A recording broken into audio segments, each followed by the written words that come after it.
ವೀಕ್ಷಕ ನಮಸ್ಕಾರ. ಭಾರತದ ಇತಿಹಾಸದಲ್ಲಿ ತನ್ನದೇ ಆದ ಛಾಪು ಮೂಡಿಸಿದ ಸಾಮ್ರಾಜ್ಯ ಬಂದ್ರೆ ಅದು ವಿಜಯನಗರ ಸಾಮ್ರಾಜ್ಯ. ದಕ್ಷಿಣ ಭಾರತ ಅತ್ಯಂತ ಬಲಿಷ್ಠ ಹಾಗೂ ಜನಪ್ರಿಯ ಸಾಮ್ರಾಜ್ಯ ಬಂದ್ರೆ ಅದು ವಿಜಯನಗರ. ವಿಜಯನಗರದ ಅದರಲ್ಲಿ ವಿಶೇಷವಾಗಿ ಶ್ರೀಕೃಷ್ಣ ದೇವರಾಯರ ಆಡಳಿತವನ್ನು ಸುವರ್ಣ ಯುಗ ಅಂತ ಕರೆಯುತ್ತಾರೆ. ನೋಡಿ, ಬಹುತೇಕ ದಂಡಯಾತ್ರೆಗಳನ್ನು ಮಾಡ್ತಾರೆ. ಆ ದಂಡಯಾತ್ರೆಗಳಲ್ಲಿ ಅದ್ಭುತವಾದ ದಿಗ್ವಿಜಯನ್ನು ಸಾಧಿಸುತ್ತಾರೆ ಶ್ರೀಕೃಷ್ಣ ದೇವರಾಯರು. ಅವರ ಆಡಳಿತದಲ್ಲಿ ಕಲೆ, ವ್ಯಾಪಾರ, ಸಾಹಿತ್ಯ ಮತ್ತು ಯುದ್ಧ ಕೌಶಲ್ಯಕ್ಕೂ ಕೂಡ ಅವಕಾಶ ಇತ್ತು. ದೊಡ್ಡ ದೊಡ್ಡ ದಂಡಯಾತ್ರೆಗಳನ್ನು ಕೈಗೊಳ್ಳುವ ಮೂಲಕ ಶ್ರೀಕೃಷ್ಣ ದೇವರಾಯರು ಬಲಿಷ್ಠವಾದ ದಕ್ಷಿಣ ಭಾರತದಲ್ಲೇ ಬಲಿಷ್ಠವಾದ ಒಂದು ಸಾಮ್ರಾಜ್ಯವನ್ನು ನಿರ್ಮಿಸಿದ್ರು. ನೋಡಿ, ಆಂಧ್ರ ಪ್ರದೇಶ, ತೆಲಂಗಾಣ, ತಮಿಳುನಾಡಿನ ಬಹುಭಾಗ, ಅದೇ ರೀತಿ ಕೇರಳವರೆಗೆ ಹರಡಿತ್ತು ವಿಜಯನಗರ ಸಾಮ್ರಾಜ್ಯ. ಅಷ್ಟೇ ಅಲ್ಲ, ಒರಿಸ್ಸಾದ ಗಜಪತಿವರೆಗೂ ಕೂಡ ವಿಜಯನಗರ ಸಾಮ್ರಾಜ್ಯದ ವಿಜಯ ಪತಾಕೆ ಅಲ್ಲಿ ಕೂಡ ಹಾರಿತ್ತು.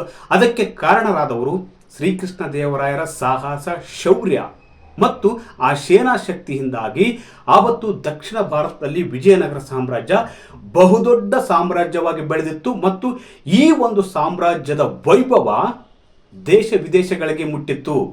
ನೋಡಿ, ವಿಜಯನಗರ ಸಾಮ್ರಾಜ್ಯದ ರಾಜಧಾನಿಯಾಗಿರ್ತಕ್ಕಂಥ ಹಂಪಿಯಲ್ಲಿ ಅವತ್ತು ಚಿನ್ನ, ವಜ್ರ, ಬೆಳ್ಳಿ, ವೈಡೂರ್ಯ ಎಲ್ಲಗಳನ್ನು ಕೂಡ ಮಾರಾಟ ಮಾಡುತ್ತಿದ್ರು.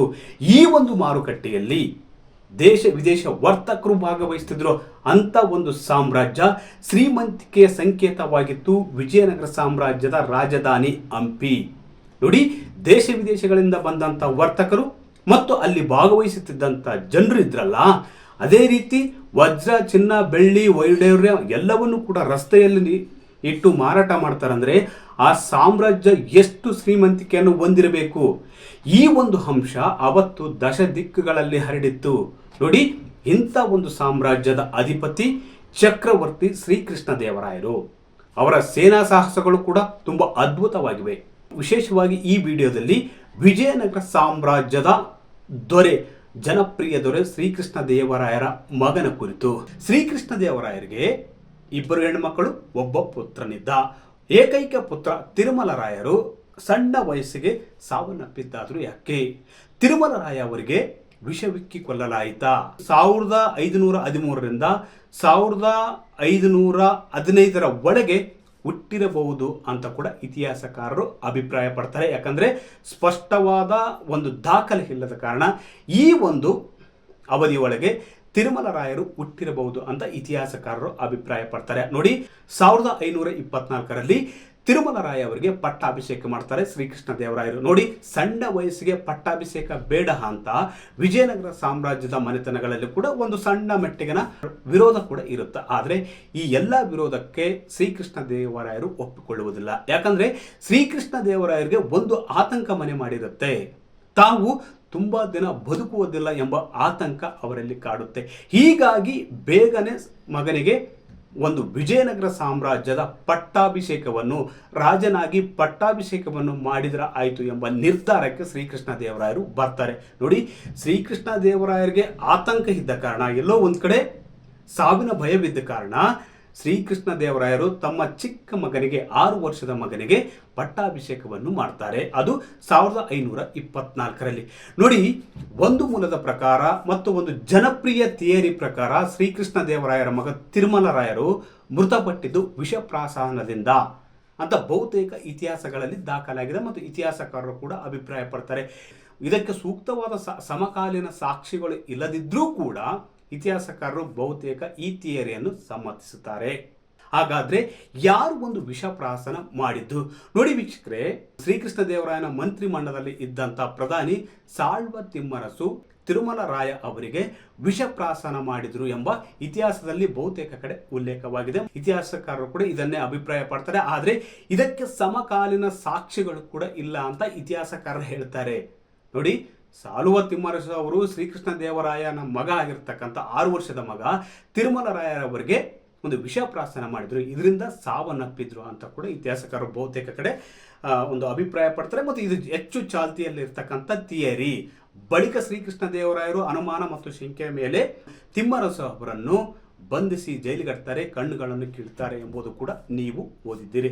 ಅದೇ ರೀತಿ ತಿರುಮಲರಾಯ ಸಾವಿನ ಕುರಿತು ಇರ್ತಕ್ಕಂಥ ಎರಡನೇ ಥಿಯರಿ ಯಾವುದಪ್ಪ ಅಂದರೆ, ಇರ್ತಕ್ಕಂಥ ಹೆಚ್ಚು ಪ್ರಚಲಿತದಲ್ಲಿ ಇರ್ತಕ್ಕಂಥ ಹೆಚ್ಚಿನ ಚರ್ಚೆ ಯಾವುದಪ್ಪ ಅಂದರೆ, ನೋಡಿ, ತಿರುಮಲರಾಯ ಅವರಿಗೆ ಚಿಕ್ಕ ವಯಸ್ಸು 6ನೇ ವಯಸ್ಸಿಗೆ ಪಟ್ಟಾಭಿಷೇಕ ಮಾಡಲಾಗಿತ್ತು. ಶ್ರೀಕೃಷ್ಣ ದೇವರಾಯರು ಅಂಥದ್ದೊಂದು ಸಂಭ್ರಮವನ್ನು ಆಚರಿಸಲು ಸುಮಾರು 6 ತಿಂಗಳ ಕಾಲ ಸಂಭ್ರಮಾಚರಣೆಯನ್ನು ತಮ್ಮ ಸಾಮ್ರಾಜ್ಯದಲ್ಲಿ ಮಾಡ್ತಾರೆ.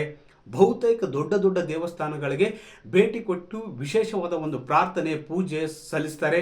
ಇಂಥ ಸಂದರ್ಭದಲ್ಲಿ ಅಂದರೆ ಬಹುತೇಕ 6 ತಿಂಗಳ ಕಾಲ ಒಂದು ಸಂಭ್ರಮಾಚರಣೆ ಮಾಡುವ ವೇಳೆ, ಅಂದರೆ ದೊಡ್ಡ ದೊಡ್ಡ ದೇವಸ್ಥಾನಗಳಿಗೆ, ತಿರುಪತಿಗಿರ್ಬೋದು ಮತ್ತಿತರ ದೇವಸ್ಥಾನಗಳಿಗೆ ಶ್ರೀಕೃಷ್ಣ ದೇವರ ಕುಟುಂಬ ಸಮೇತವಾಗಿ ಭೇಟಿ ಕೊಡ್ತಾರೆ, ವಿಶೇಷ ಪೂಜೆ ಮಾಡ್ತಾರೆ. ಆದರೆ ಸತತವಾಗಿ 6 ತಿಂಗಳ ಕಾಲ ಇಂಥದ್ದೊಂದು ಕಾರ್ಯ ನಡೆದಿದ್ದರಿಂದ ಆ ಪುಟ್ಟ ಬಾಲಕನಿಗೆ ಆ ಒತ್ತಡ ತಡೆಯದೆ ಸಾವನ್ನಪ್ಪಿದ್ರು ಅಂತ ಕೂಡ ಕೆಲ ಇತಿಹಾಸಕಾರರು ಕೂಡ ಒಂದು ಅಭಿಪ್ರಾಯ ಪಡ್ತಾರೆ. ನೋಡಿ, ಸತತವಾಗಿ ತಿರುಗಾಟ ಇತ್ತು.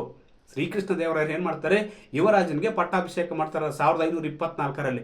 ಇಂಥ ಒಂದು ಖುಷಿಗೋಸ್ಕರ 6 ತಿಂಗಳ ಕಾಲ ವಿಜಯನಗರ ಸಾಮ್ರಾಜ್ಯದಲ್ಲಿ ಒಂದು ಸಂಭ್ರಮವನ್ನು ಆಚರಿಸ್ತಾರೆ. ಮಗನ ಕರೆದುಕೊಂಡು ತೀರ್ಥಯಾತ್ರೆ, ದೇವಸ್ಥಾನ, ದೊಡ್ಡ ದೊಡ್ಡ ಇದಕ್ಕೆಲ್ಲ ಹೋಗ್ತಾರೆ. ಇಂಥ ಸಂದರ್ಭದಲ್ಲಿ ಮಗು ಆಯಾಸಗೊಂಡಿರಬಹುದು, ಅನಾರೋಗ್ಯಕ್ಕೊಳಗಾಗಿ ಸಾವನ್ನಪ್ಪಿರಬಹುದು ಅಂತ ಕೂಡ ಇತಿಹಾಸಕಾರರು ಕೆಲವು ಅಭಿಪ್ರಾಯವನ್ನು ಪಡ್ತಾರೆ. ಅದೇ ರೀತಿ ತಿರುಮಲರಾಯ ಅವರ ಸಾವಿನ ಕುರಿತು ಇರತಕ್ಕಂಥ ಇನ್ನಷ್ಟು ಚರ್ಚೆಗಳು ಯಾವಪ್ಪ ಅಂದರೆ, ತಿರುಮಲರಾಯರು ಅರಮನೆ ಸಂಚಿಗೆ ಒಳಗಾಗಿ ಸಾವನ್ನಪ್ಪಿದ್ರು. ನೋಡಿ, ಶ್ರೀಕೃಷ್ಣ ದೇವರಾಯರು ಸಣ್ಣ ವಯಸ್ಸಿಗೆ ಕೂಡ ಅವರನ್ನು ಪಟ್ಟಾಭಿಷೇಕ ಮಾಡ್ತಾರೆ. ಈ ವಿಜಯನಗರ ಸಾಮ್ರಾಜ್ಯದ ಯುವರಾಜರನ್ನಾಗಿ ಪಟ್ಟಾಭಿಷೇಕ ಮಾಡ್ತಾರೆ. ಅರಮನೆಯ ಕೆಲವು ಗುಂಪುಗಳಿಗೆ ಅವ ಇಷ್ಟ ಇರಲಿಲ್ಲ ಅಂತ ಕೂಡ ಹೇಳಲಾಗ್ತಿದೆ. ಕೆಲ ಇತಿಹಾಸಕಾರರು ಇಂಥ ಅಭಿಪ್ರಾಯವನ್ನು ಕೂಡ ವ್ಯಕ್ತಪಡಿಸುತ್ತಾರೆ. ಹೀಗಾಗಿ ಅರಮನೆಯ ಸಂಚಿಗೆ ಶ್ರೀಕೃಷ್ಣ ದೇವರಾಯರ ಮಗ ತಿರುಮಲರಾಯ ಅವರು ಬಲಿಯಾದರು ಎಂಬ ಅಭಿಪ್ರಾಯಗಳು ಕೂಡ ಕೆಲವು ಕಡೆ ಇವೆ. ಅದೇ ರೀತಿ ಮತ್ತೊಂದು ಅಭಿಪ್ರಾಯ ಕೂಡ ಇದೆ. ನೋಡಿ ವೀಕ್ಷಕರೇ, ಇನ್ನೊಂದು ಥಿಯರಿ ಇದೆ. ಅದೇನಪ್ಪ ಅಂದರೆ, ಕಳಿಂಗದ ಮೇಲೆ ಶ್ರೀಕೃಷ್ಣ ದೇವರಾಯರು ಯುದ್ಧ ಮಾಡಿರ್ತಾರೆ. ಅಂದರೆ ಅಲ್ಲಿನ ರಾಜ ಗಜಪತಿಯನ್ನು ಸೋಲಿಸಿ ಅವರ ಮಗಳನ್ನು ಮದುವೆ ಆಗಿರ್ತಾರೆ.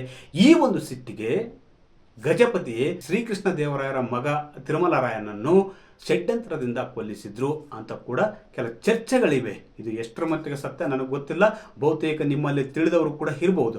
ಆದರೆ ಇಂಥದ್ದೊಂದು ಚರ್ಚೆ ಕೂಡ ಇದೆ.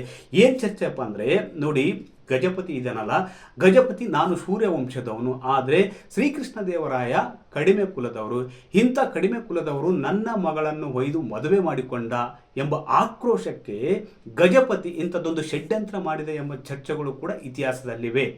ಹೀಗಾಗಿ ತಿರುಮಲರಾಯರು ಒಂದು ಸಣ್ಣ ವಯಸ್ಸಿಗೆ ಪಟ್ಟಾಭಿಷೇಕ ಆದ ಕೆಲವೇ ದಿನಗಳಲ್ಲಿ ತಿರುಮಲರಾಯ ಅಂದರೆ ಶ್ರೀಕೃಷ್ಣ ದೇವರಾಯರ ಮಗ ಆಗಿರ್ತಕ್ಕಂಥ ವಿಜಯನಗರ ಸಾಮ್ರಾಜ್ಯದ ಯುವರಾಜ ಅಲ್ಪ ಮೃತ್ಯುಗೆ ಒಳಗಾಗ್ತಾರೆ.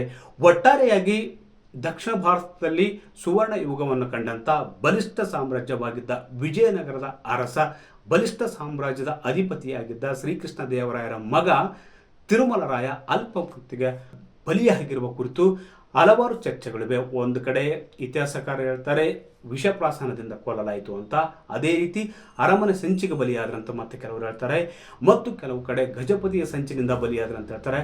ಮತ್ತು ಕೆಲವು ಇತಿಹಾಸಕಾರರು ಅದು ಸಂಭ್ರಮಾಚರಣೆ ವೇಳೆ ಮಗು ಅನಾರೋಗ್ಯಕ್ಕೆ ಒಳಗಾಗಿ ಒಂದು ಸಾವನ್ನಪ್ಪಿತ್ತು ಅಂತ ಕೂಡ ಕೆಲವರು ಅಭಿಪ್ರಾಯ ಪಡ್ತಾರೆ.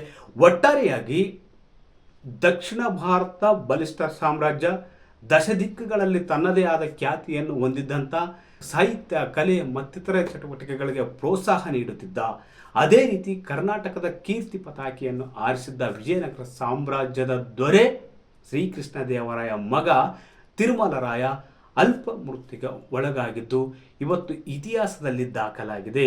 ಅದು ಸ್ಪಷ್ಟವಾಗಿ ಉಲ್ಲೇಖವಾಗಿಲ್ಲ, ತಿರುಮಲರಾಯರು ಹೀಗೆ ಸಾವನ್ನಪ್ಪಿದ್ರು ಅಂತ ಕೆಲ ಇತಿಹಾಸಕಾರರು ಕೆಲವು ಥರ ಒಂದು ಅಭಿಪ್ರಾಯ ಪಡ್ತಾರೆ. ಕೆಲವರು ವಿಷಪ್ರಾಸನ ಅಂತ, ಇನ್ನು ಕೆಲವರು ಅರಮನೆ ಸಂಚು ಅಂತ, ಮತ್ತೆ ಕೆಲವರು ಗಜಪತಿ ಕುತಂತ್ರ ಅಂತ. ಒಟ್ಟಾರೆಯಾಗಿ ಇತಿಹಾಸದಲ್ಲಿ ಒಂದಲ್ಲ 4 ಅಭಿಪ್ರಾಯಗಳಿವೆ, ಅದು ತಿರುಮಲರಾಯರ ಸಾವಿನ ಕುರಿತು. ವೀಕ್ಷಕರೇ, ಈ ವಿಡಿಯೋ ಇಷ್ಟವಾದಲ್ಲಿ ಶೇರ್ ಮಾಡಿ, ಲೈಕ್ ಮಾಡಿ, ಕಮೆಂಟ್ ಮಾಡಿ.